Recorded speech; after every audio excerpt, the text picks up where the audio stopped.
মাননীয় কমিশনার, দুর্নীতি দমন কমিশন, সম্মানিত অতিথি মহাপরিচালক প্রতিরোধ জনাব আক্তার হোসেন, দুর্নীতি দমন কমিশন, নুরুল আহসান, পরিচালক, দুর্নীতি দমন কমিশন, বিভাগীয় কার্যালয়, রাজশাহী, উপস্থিত প্রিন্ট এবং ইলেকট্রনিক মিডিয়ার সদস্যবৃন্দ। মানুষ ভালো মানুষ। যদি আমাদের দেশের মানুষ দুর্নীতিগ্রস্ত হতো তাহলে গত জুলাই বিপ্লবের যে ছাত্র জনতা এই মানুষ থেকে উঠে আসতে পারতো না কখনোই। এটা আরো দুর্নীতির অতল গহ্বরে নিমজ্জিত হয়ে যেত। আমরা চাইলে আমরা দুর্নীতি মুক্ত দেশ গড়তে পারি, দেশের মানুষ যদি চায়, আমরা যদি চাই। না হলে প্রতি ঘরে ঘরে দুর্নীতি দমন কমিশন করেও কিন্তু দুর্নীতি উৎপাটন করা সম্ভব হবে না। গত যুগের পর যুগ যেই ভুল যেই প্র্যাকটিসের মাধ্যমে দেশে যে সিস্টেম তৈরি হয়েছে, এই সিস্টেমটাকে ভাঙতে হবে। এই দুর্নীতির এই সিস্টেমটাকে ভাঙতে হবে। মানুষ পরিবর্তন করে লাভ হবে না, সিস্টেম পরিবর্তন করতে হবে। আমাদের সাধারণ মানুষকে দুর্নীতিতে সম্পৃক্ত করার একটা টুল, একটা উপায় হলো ঘুষ, ঘুষ দেয়া এবং নেয়া। আমরা যদি শুধু এইটুক দিয়ে শুরু করতে পারি যে আমরা ঘুষ দিব না, নিব না, এবং ঘুষ যদি চায় আমরা এটা কমপ্লেন করে দিব, অভিযোগ করব, প্রতিবাদ করব সাহসী। আমাদের বাচ্চারা যেভাবে প্রতিবাদ করে গেছে, আমাদের তো এই ঘুষ দেওয়ার বন্ধ করার জন্য আবু সাইদের মতো বুক পেতে দিতে হবে না, গুলি খেতে হবে না। শুধু আমরা ঘুষটা দিব না, একটু ধৈর্য ধরতে হবে, একটু সাহস রাখতে হবে, একটু মেরুদণ্ড সম্পন্ন একটা মানুষের মতো দাঁড়াতে হবে যে আমি ঘুষ দিব না। এবং আমি আশা করি এটা সম্ভব, এইটা দিয়ে আমরা শুরু করতে পারি। তো এই পাবনা জেলাবাসীর প্রতি আহ্বান জানাই, আজকে 26শে ফেব্রুয়ারি 2025, 26শে ফেব্রুয়ারি 2026 আমরা পাবনার মানুষের পক্ষ থেকে এবং জেলা প্রশাসনের পক্ষ থেকে একটা ঘোষণা চাই যে পাবনা দেশের সর্বপ্রথম ঘুষ মুক্ত জেলা। পারবেন আপনারা? না, মনে হয় পারবেন না, গলায় তো কোনো আওয়াজই নেই। পারবেন আপনারা? ইনশাআল্লাহ পারবেন তো? 26শে ফেব্রুয়ারি 2025 ধরে নেন, এটা একটা চ্যালেঞ্জ আমার পক্ষ থেকে, দুর্নীতি দমন কমিশনের পক্ষ থেকে। এই চ্যালেঞ্জ ইউ হ্যাভ অ্যাকসেপ্টেড, আপনারা মেনে নিচ্ছেন এবং এটা সম্ভব। যদি আমরা চাই, আমরা ঘুষ দিব না। ঘুষ না দিলে কাজ দেরি করবে, দেরি করুক। আমরা ভয়েস তুলবো, আমরা সাহসী প্রতিবাদ জানাবো। এই সাহসী প্রতিবাদী মানুষরা আজকে এখানে জড়ো হয়েছে। যারা কমপ্লেন করেছে, কমপ্লেন করতে বাংলাদেশে সাহস লাগে, কারণ কমপ্লেন করে তাকে হাত পা ভেঙে দিত, অত্যাচার করতো। মানুষের সেই সাহস দূরীভূত হয়ে গেছিল, এখন আবার ইনশাল্লাহ ফিরে এসেছে। তো আমি আপনাদের আহ্বান জানাই যে আগামী 1 বছর পরে ইনশাল্লাহ আপনারা ঘোষণা দিবেন পাবনা দেশের প্রথম ঘুষমুক্ত জেলা, এবং তার আরো 1 বছর পরে 26শে ফেব্রুয়ারি 2027 সালে আপনারা ঘোষণা দিবেন পাবনা দুর্নীতিমুক্ত জেলা। দুর্নীতি সমূল উৎপাদন করা সম্ভব না, বাট সহনীয় পর্যায়ে দেখা সম্ভব। আমাদের জন্য দোয়া করবেন, দেশের জন্য দোয়া করবেন, এবং একটু মেরুদণ্ড সম্পন্ন যে আমাদের বাচ্চাগুলা সাহসী প্রতিবাদী বাচ্চা, তাদের কাছ থেকে কিছু শিক্ষা নিয়ে আমার দেশের জন্য, তারাই দেশের জন্য কাজ করি। আন্তরিক ধন্যবাদ। আসসালামু আলাইকুম। হতে হতে দেখা গেল জেলা পরিষদের একটা রোড রোলার ছিল। এখন আমার নজর পড়লো এই রোড রোলারের উপরে। আমি বললাম যে এই রোড রোলার যদিও একটা, এটা দয়া করে আমাদের দিয়ে দেবে। তো তখন পাবনা জেলা প্রশাসন খুব একটা রাজি না, বলে একটাই তো আছে, এটা থাকুক আমাদের কাছে।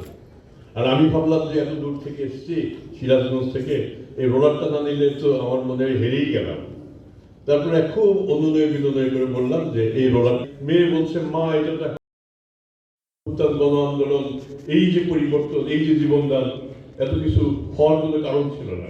আমরা যদি খুব ভালোভাবে দেখি, নিবিড়ভাবে দেখি, যে আমাদের এই সমস্ত সংকটের মূল হচ্ছে দুর্নীতি।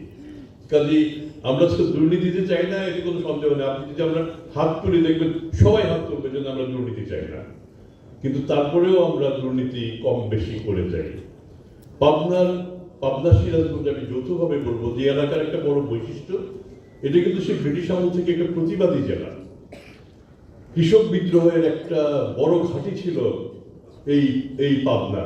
তার কারণ ওই সময় কৃষকের উপর যে অনাচার, জমিদারের যে অত্যাচার, যে দুর্নীতি, যা কিছু ছিল সবকিছুর বিরুদ্ধে অন্য অনেক জেলার আগে, ঢাকার আগে, কুমিল্লার আগে, নোয়াখালীর আগে পাবনা জেগেছে। তো কাজেই দুর্নীতির বিরুদ্ধে আমাদের কমিশনার সাহেব বললেন যে আমরা চাই পাবনা সবার আগে দুর্নীতিমুক্ত জেলা হোক। তো পাবনা এটা করতে পারবে না, এটা আমি বিশ্বাস করি না। যেখানে সেই ব্রিটিশ আমলে অন্যান্য জেলাকে ছাড়িয়ে পাবনার কৃষক আন্দোলন সবার আগে এগিয়ে গেছে। পাবনার এই আন্দোলন নিয়ে বিখ্যাত বিখ্যাত বই রচনা হয়েছে। বাংলাদেশে কম হয়েছে, কিন্তু ভারতবর্ষে এই পাবনার আন্দোলন, কৃষক আন্দোলন নিয়ে অনেক বড় বড় বইপত্র রচনা করা হয়েছে। কাজেই দুর্নীতি মুক্ত জেলা হিসেবে অথবা দুর্নীতি অনেকাংশে কমে গেছে এরকম একটা জেলা হিসেবে 1 বছর পরে আমরা পাবনার নাম বলতে পারবো না, এটা আমি মোটেও বিশ্বাস করি না। পাবনার সহনশীলতা অনেক বেশি। একদিকে নদী ভাঙা মানুষ, তাদের হাহাকার, কিন্তু পাবনাতে আমি 40 বছর পরে এসে আজকে যেটা দেখলাম রাস্তা দিয়ে আসার সময়, আমি অন্যান্য অনেক জেলা অনেক উন্নত হয়ে গেছে, কিন্তু পাবনাতে আমি এই কালেক্টরেটে কিংবা এই আশেপাশে আসার পথে যেসব স্থাপনা দেখেছি, 2-1টি ভবন ছাড়া আর তেমন বড় কিছু পরিবর্তন হয়নি। এটার কারণটা কি? আমার কাছে এটা খুব অবাকই লেগেছে যে পাবনা কেন চোখে পড়ার মতো পরিবর্তন 40 বছরে হয়নি। আমি মাঝখানে আরেকবার এসেছিলাম 94 সালে, সেই সময় ভূগুদ মিলের যে সংকট ছিল, এই সংকট নিয়ে একটা স্টাডি করতে এসেছিলাম। তখন পাবনার একজন বিশিষ্ট মুক্তিযোদ্ধা এবং বিমান বাহিনীর বড় কর্তা সাইফুল আজম সাহেবের সাথে আমার দেখা হয়েছে। আশিকুল চৌধুরী সাহেব তখন ছিলেন এখানে জেলা প্রশাসক। এরপর 30 বছর পরে আবার আসার সুযোগ হলো, এটা আল্লাহর রহমত যে আমার আপনার খাবারের উপর নিশ্চয়ই আল্লাহ আমার কিছু রিজিক বরাদ্দ করেছে এবং সেই উপলক্ষে আসা এবং আপনাদের সবার সাথে সাক্ষাৎ। আমাদের আজকের যে কর্মসূচি, এই কর্মসূচিটা সারা দেশের কর্মসূচি এবং প্রতিদিনের কর্মসূচি। আমরা দেখব যেসব অভিযোগ আসবে, এইসব অভিযোগগুলি সমাধানের জন্য আমাদের এখন পর্যন্ত না আসলেই হতো। যারা সেবাদাতা তারা যদি একটু মানবিক হতেন, একটু সহনশীল হতেন, তাহলে হয়তো অনেক সমস্যাই পর্যন্ত আসারই দরকার ছিল না। মাঝপথেই হয়তো আমরা জেলা প্রশাসক কিংবা আমাদের সজাগা প্রধানের ফোন পেতাম, স্যার এখানে আর কোনো সমস্যা নাই, আপনারা ফিরে যান। তো আপনারা যেহেতু হয়নি, তাহলে মনে হচ্ছে আমাদের কিছু কিছু কাজ এখনো করার বাকি আছে। আমাদের মধ্যে আমরা যেসব দুর্নীতি করি, টাকার অঙ্কে কতগুলি আছে খুব ছোট মাপের দুর্নীতি, কতগুলি মেজো মাপের, কতগুলি বড় মাপের। দুর্ভাগ্যবশত বড় মাপের যে দুর্নীতি, সেই দুর্নীতিগুলি কিন্তু অনেক ক্ষেত্রে ঢাকা পড়ে যায়, কারণ এক ধরনের সমঝোতা হয়ে যায়। দুর্নীতিগ্রস্ত যিনি, তাদের সাথে যারা স্টেক হোল্ডার, তারা একসাথে একটা সমঝোতা করে ফেলে, যে জন্য অভিযোগটা আসে না। এই যে আমাদের কর্পোরাল সাহেব মাঝখানে তার একটা অভিযোগ পেশ করলেন, এরকম এই অভিযোগগুলি কিন্তু খুব বড় অভিযোগ না, ছোট ছোট যে অভিযোগ। তা আমরা ছোটগুলি যেমন মেটাবো, আমরা একটু খেয়াল রাখবো বড় অভিযোগগুলিও যেন উত্থাপিত না হয়, কিংবা আমরা যদি সেই অভিযোগগুলিকে ধামা চাপা না দিই। আমরা যখন এই কমিশন কাজ শুরু করে, তখন আমাদের মাননীয় প্রধান উপদেষ্টা জিজ্ঞেস করেছিলেন যে তোমরা আসার পরে দুর্নীতি বাড়বে না কমবে। তো তাৎক্ষণিকভাবে উত্তর দেওয়া একটু ডিফিকাল্ট, কিভাবে জোর দিয়ে বলি যে দুর্নীতি কমবে। তা আমরা তখন এইটুকু বললাম যে দুর্নীতি হয়তো বাড়তেও ইন্ডেক্স, সেই ইন্ডেক্সে আমাদের অবস্থান প্রায় তলানিতে। তো এই তলানিতে আমাদের থাকা উচিত, আমাদের তো আস্তে আস্তে উপর দিকে উঠতে হবে। আমাদের পরে স্বাধীন হয়েছে এমন অনেক দেশ, আমাদের স্বাধীনতার বয়স কম তো হয়নি, অর্ধশতক পার হয়ে গেছে। পরে যারা স্বাধীন হয়েছে, আমাদের যে গরিব দেশ, তারা কিন্তু এই দুর্নীতির সূচকে আমাদের চেয়ে ভালো অবস্থানে আছে। আমরা এই জায়গা থেকে সরে আসতে চাই এবং এই সাহায্য করবেন আপনারাই, যারা দাতা, যারা সেবক, দুই পক্ষই, এক পক্ষে কাজ হবে না। দুর্নীতির ঘুষ গ্রহণের দুইটা দিক, একটা হচ্ছে সাপ্লাই সাইড, একটা হচ্ছে ডিমান্ড সাইড। ডিমান্ড সাইডে টাকা দেন, টাকা না দিলে কাজ করবো না। এখন যদি ডিমান্ড সাইড যদি বলেন না টাকা নাই, টাকা দেবো না, তখন কি হবে? তাহলে ঠিক আছে, কাজ জমে থাকবে। কমিশনার সাহেব কি বললেন যে ঠিক আছে, কাজ নয় 2 দিন দেরি হবে, 2 দিন 4 দিন 6 দিন দেরি হবে, কিন্তু যিনি কাজটা আটকে রাখবেন তারও তো কর্মকর্তা বৃন্দ আছেন। তারা যখন দেখবেন কাজ জমে থাকলো কি জন্য, কেন কাজ জমে থাকলো, এই যদি সুপারভিশনটা থাকে, তাহলে একটা পর্যায়ে ওই কাজগুলি ছেড়েই দেবে। আপনি 2 দিন 10 দিন দেরি করলে কি হবে, পরে ঘুষ ছাড়াই হয়তো কাজটা পেয়ে যাবেন। কাজে আমি বরং ডিমান্ড সাইডের যে সাপ্লাই সাইডের দিকে বেশি জোর দিই, আপনারা সরবরাহ করবেন না। সরবরাহ না করলে একটা পর্যায়ে পেতে শুরু করবেন। তা আমি বিশ্বাস করি পাবনার মানুষ এমনিতেই প্রতিবাদী মানুষ, কাজেই এই প্রতিবাদটা পাবনা থেকে যদি আসে, আমার মনে হয় আমরা একটু বেশি সাফল্য অর্জন করতে পারবো।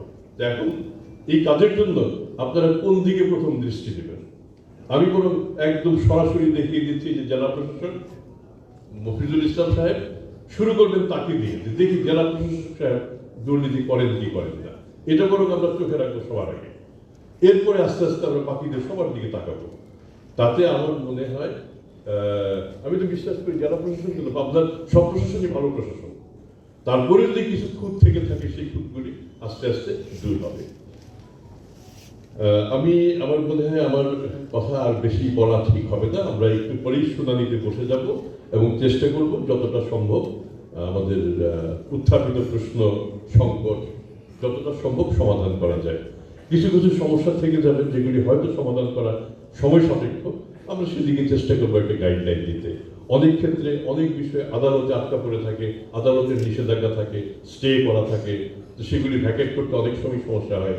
তা আমার বিশ্বাস আমাদের মধ্যে জনদরদী আইনজীবীও তো আছেন, এরকম সংকট যদি হয় আপনারা গায়ে পড়ে এরকম কিছু কিছু উপকার আমাদের করে দেবেন যাতে সেই স্টে অর্ডারটা ভ্যাকেট হয়, ভ্যাকেট হওয়ার পরে যাতে আমরা কাজটা করতে পারি।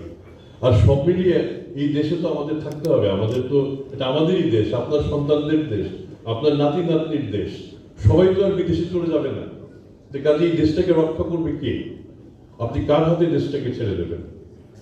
আমরা যদি আবারও সেই লুটেরাদের হাতে দেশ দিয়ে দিতে চাই, খারাপ লোকের হাতে দেশ দিয়ে দিতে চাই, আমরা যদি সঠিক লোককে আমরা সামনে না নিয়ে আসি, তাহলে কিন্তু আমাদের ভোগান্তি কমবে না।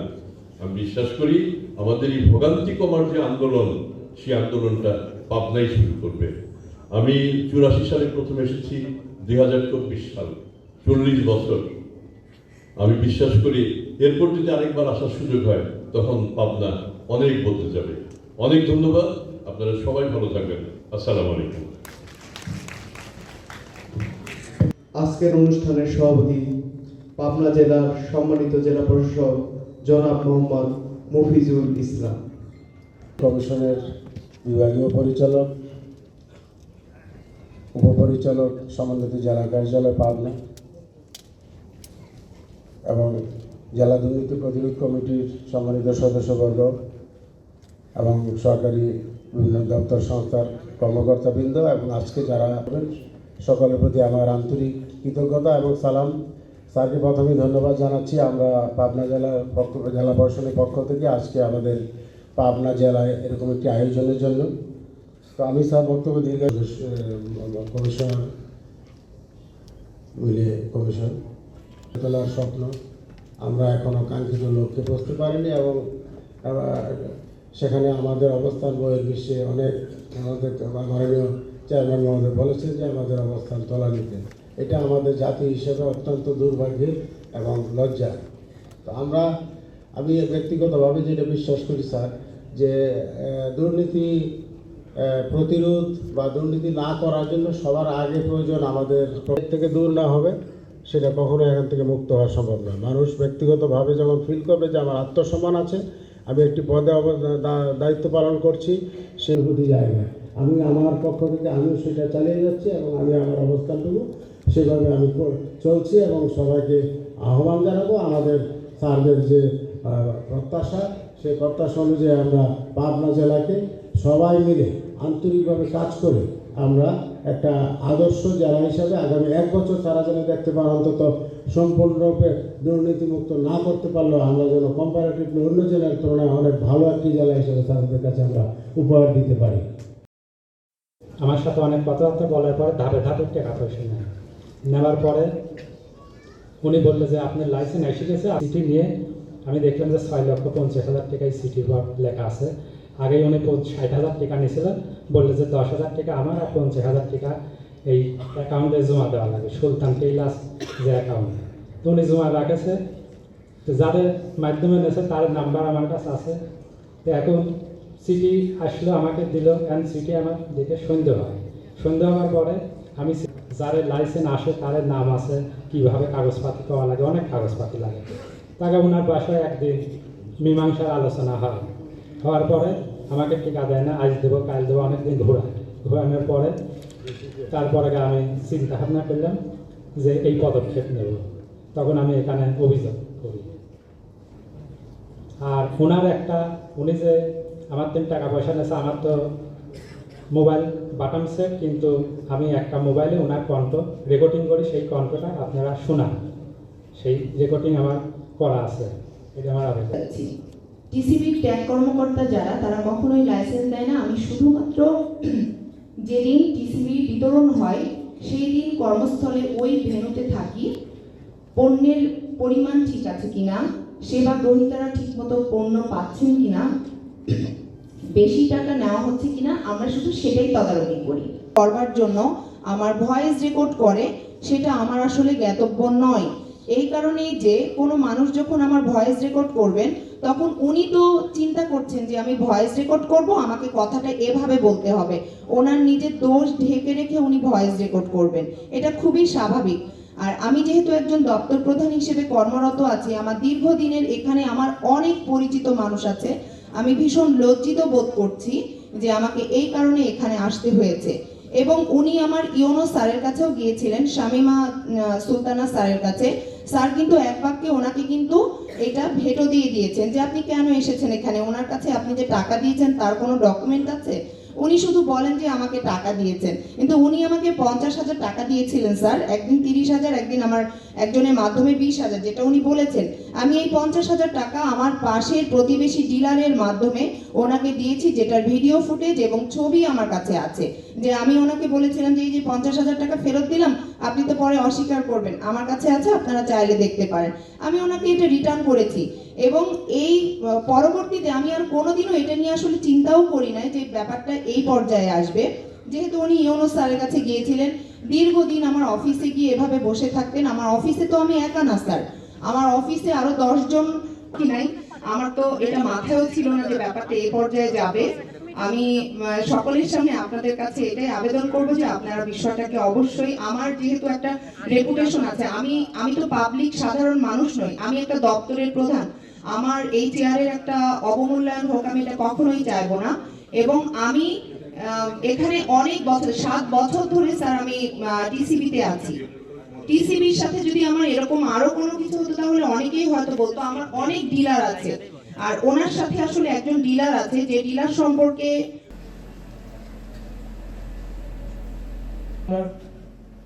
দপ্তর হতে জাতীয় বেতন স্কেল 2009 মূল বেতন 14,430 টাকার উপরে পেনশন নির্ধারণের জন্য জেলা হিসাব রক্ষণ অফিসে রেকর্ডপত্র পাঠানো হয়, কিন্তু দীর্ঘ 15-16 বছর অতিক্রান্ত হলেও আজ পর্যন্ত সেটাকে সমন্বয় করা হয়নি। আপনার অভিযোগটা আমরা পেয়েছি। মানে 14,430 টাকার পরিবর্তে 10,170 টাকা কেন করা হলো? আসসালামু আলাইকুম স্যার, ওনার উনি স্বেচ্ছা অবসর নেন, সেটা হলো 30শে জুন 2009। নয়তো অবসরে গেলে 1 তারিখে তার স্যার জেলা প্রশাসনের কার্যালয় থেকে ওনার পেনশন মঞ্জুরের জন্য আবেদন করছিল। 1/7/2009 স্যার সে পেনশনে যায়, যার জন্য তার ফিক্সেশন হয় হলো 2009 30শে জুন। যার জন্য ওই ফিক্সেশনের কারণে উনি আর পরবর্তী পে স্কেলটা পায় না, যার জন্য ওইটা হয়ে গেছে। স্যার এই যে স্যার আপনার অফিসের চিঠি, আর যেহেতু মঞ্জুরকারী কর্তৃপক্ষ সংশ্লিষ্ট প্রশাসনিক ডিপার্টমেন্ট যে তারিখ থেকে পেনশন মঞ্জুর করছে, আমরা সেই তারিখ থেকে ওনার দিচ্ছি।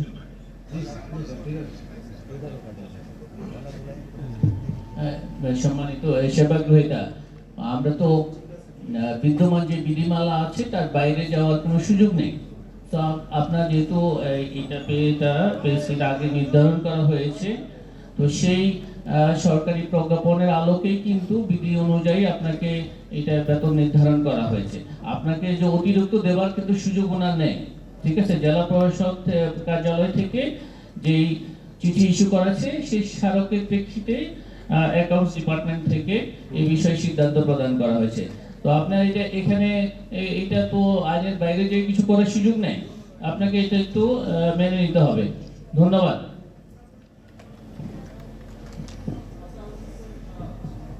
না, সেটা হতে পারে, সেটা ভুলও হতে পারে, কিন্তু আচ্ছা, ঠিক আছে। স্যার এই জায়গায় একটা কথা, সেটা হলো কি স্যার, সিদ্ধান্ত হয়ে গেছে। প্লিজ সিদ্ধান্ত হয়ে গেছে, আপনারা জান কাইন্ডলি।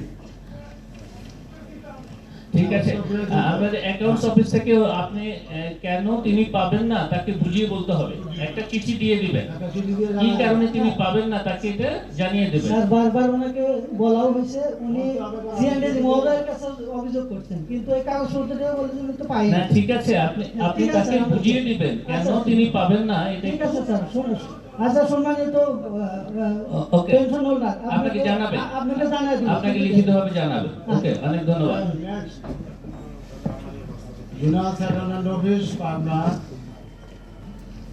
সেবা অভিযোগ যিনি করেছেন সেবা প্রত্যাশী জনাব দুলাল শেখ, পিতা গহের শেখ, কৃষ্ণদিয়া পাবনা। আসেন আপনি দুলাল শেখ। আর সেবা প্রদানকারী কর্মকর্তা জনাব মোহাম্মদ আব্বাস, উপসহকারী settlement officer, zonal settlement office Pabna, এবং জনাব মোহাম্মদ নজরুল ইসলাম, উপসহকারী settlement officer, zonal settlement office Pabna. কোথায়? এখানে কর্মরত কিন্তু ওনাদেরকে চিঠি দেওয়া হয়নি। উনি জানালে তো যথেষ্ট আসার সময় তো ছিল পর্যাপ্ত। আচ্ছা আচ্ছা, কে বলবে? কেউ না কেউ উত্তর দিতে হবে, তাদের জবাব কি আছে এটা আসুন।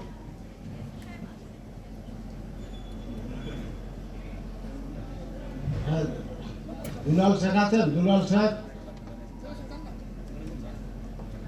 নেই।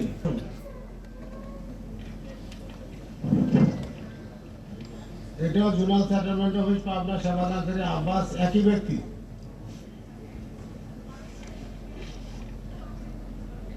আসুন, অভিযোগকারী আসেন। যুব মন্ডল আছেন? এই কাগজ নিয়ে একবারটা বেচা কিনা হয়ে গেছে, আর একবারটা বেচা কিনা হয় নাই। আমি যে কয়বার কাগজ নিয়ে গেছি, একটা বারও আমার কাগজ ঠিক মতো দেয়নি। আব্বাস, মুকাদ্দেস, তারপরে মুকাদ্দেস তো আরেকবার একবার ফলাই গেছে, তারপরে আব্বাস আমার কোনো কথাই শোনেনি। আর যে জায়গায় জরিপ করে ওই জায়গায় কয়েকবার শুনানি হয়, আমার 3-4 দিন পরে মাছ বেটা আছে, অনেক কিছু ঠান্ডা ফান্ডা আছে, আমার কথা মারি খেলা, আমার ফোনে পৌঁছানোর মতো সুযোগও দেয়নি।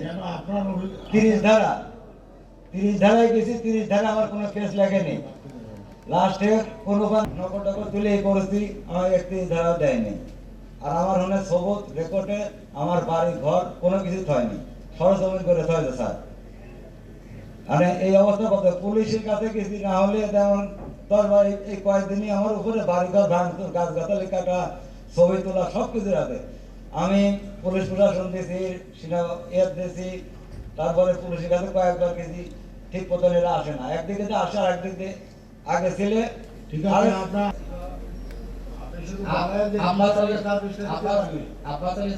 সেটা 2টি ডক্টর দাখিল করেছেন এখানে, এবং মুখাদ্দেস আলীও দাখিল করেছেন। বাহাদুর কর্মদার যে অভিযোগটা করেছেন, তার স্ত্রীর নামে 100 RS যদি আপিল দায়ের করে থাকে, পরবর্তীতে সে বিচারে আসতে পারবে, যেটা এটা বিচারিক বিষয়। রেকর্ড করতে উনি পায়, তাহলে উনাকে সেই জিনিসগুলো কি উনি তো বারবার আপনার কাছে দিয়েছে, আপনি কি তাকে সেই মনে হয় আমার কাছে 14,000 টাকা আছে। এ পর্যন্ত স্যার আমার কোনো কিছুই দেখাতে পারবে না। ইনশাআল্লাহ এটা দোরগলা বলতে পারি স্যার। আমি জিজ্ঞেস করছি যে এই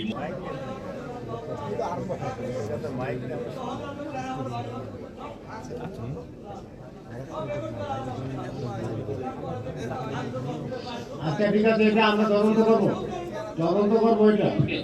ঠিক আছে, এখানে এই যে আমাদের জেলা পরিষদ মহোদয় আছে, পুলিশ সুপার মহোদয় আছে, তিনিও এটা জানলেন। ঠিক আছে, এখানে আমাদের এই পুলিশ সুপার মহোদয় আছে, আমরা এটা মনিটর করব। ঠিক আছে,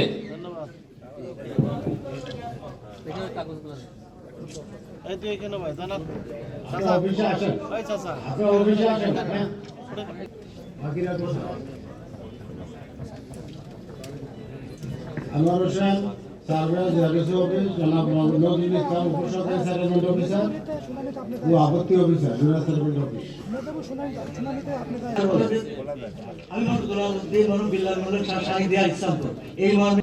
জরিপে আইনি ধারাতে আইনি ব্যবস্থা গ্রহণ করিয়া তাহারা তাদের সঠিক ন্যায্য অধিকার থেকে বঞ্চিত হইতেছে। এটা ভবিষ্যৎ প্রজন্মের জন্য পারস্পরিক সন্ত্রাসী ঘটে। এই সমস্ত ভূমি জরিপের অনিয়মের মূল কারিগর পাবনা জোনাল সেটেলমেন্ট, এই সমস্ত নামধারী 5 ব্যক্তি। 1 নম্বর settlement officer Afzal Akhtar, surveyor Sirajul Islam, surveyor বদর আমিন মুনজির, বদর আমিন আনোয়ারুল ইসলাম, কৃষ্ণদয়াল এবং গোয়ালিয়া মৌজা 30 যারা আবৃত্ত অফিসার নজরুল। এই সমস্ত দুর্নীতিবাজ কর্মকর্তার বিরুদ্ধে পূর্বে অনেক মৌখিক এবং লিখিত অভিযোগ হয়ে গেছে। মাননীয় পাবনা ডিসি মহোদয় বরাবর জেলা প্রশাসক আমার দাখিলকৃত আবেদনের বিষয়ে পরবর্তী প্রয়োজনীয় কার্যক্রম গ্রহণের জন্য নির্দেশ প্রদান করিয়াছেন। তারপরে তিনি শুনেন নাই স্যার।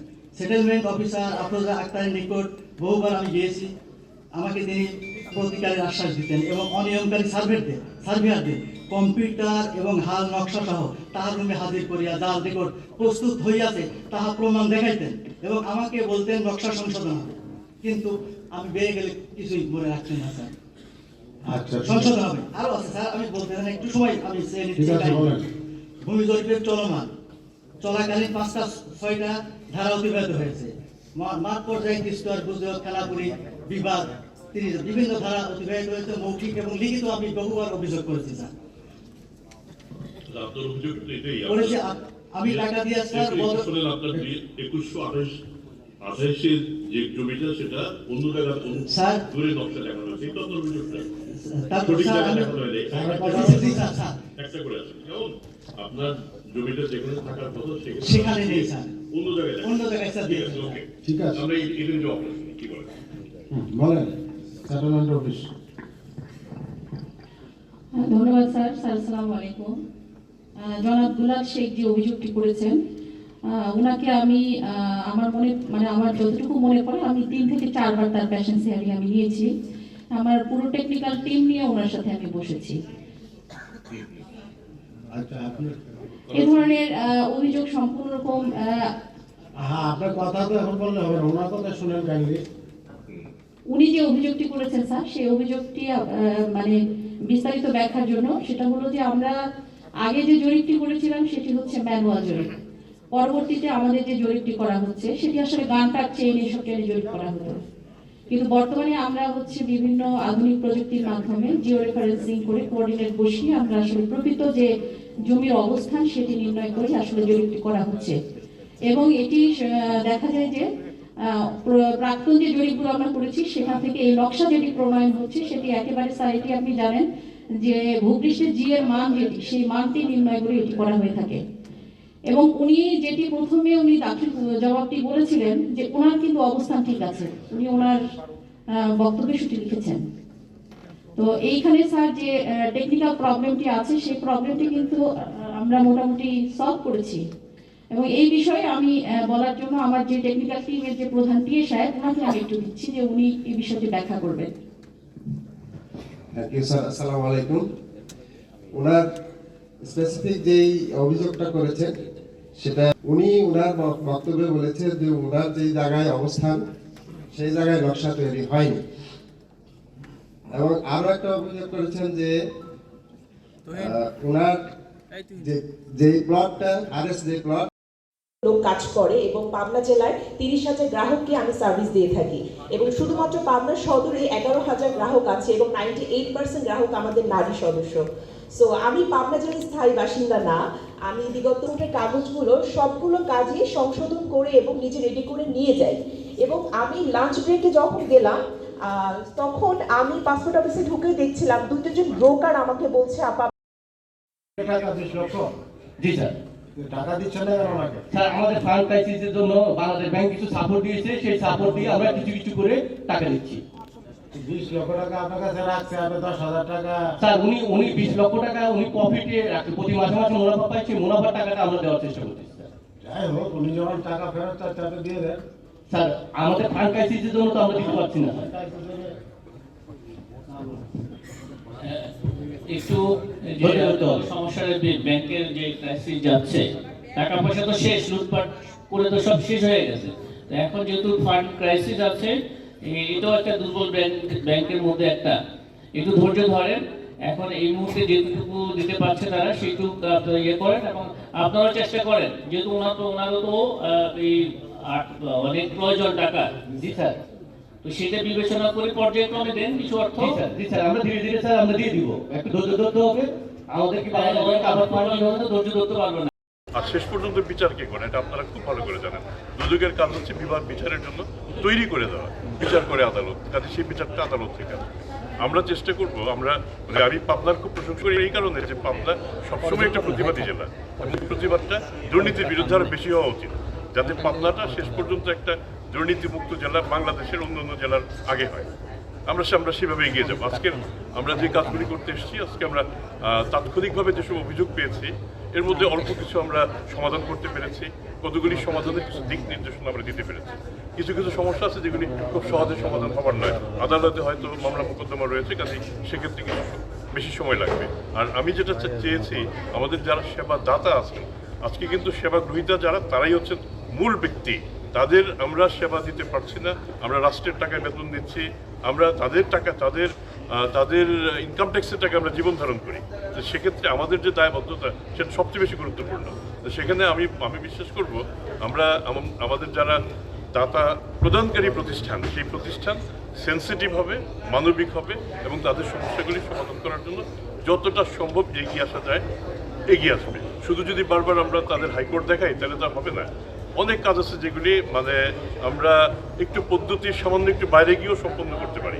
কাজে আমি চাচ্ছি যে এই সমস্যাগুলি যাতে আমরা দ্রুত শেষ করতে পারি। পাবনা একটা ভালো জেলা এবং ভালো জেলা হিসেবে আমি বরাবর পাবনার প্রশংসাই করতে চাই এবং এটাও চাই যে সবাই দেখুক পাবনা দুর্নীতি মুক্ত হবার প্রশ্নে অন্যান্য জেলার চেয়ে এগিয়ে, এই মুক্ত হবার প্রশ্নে অন্যান্য জেলার চেয়ে এগিয়ে।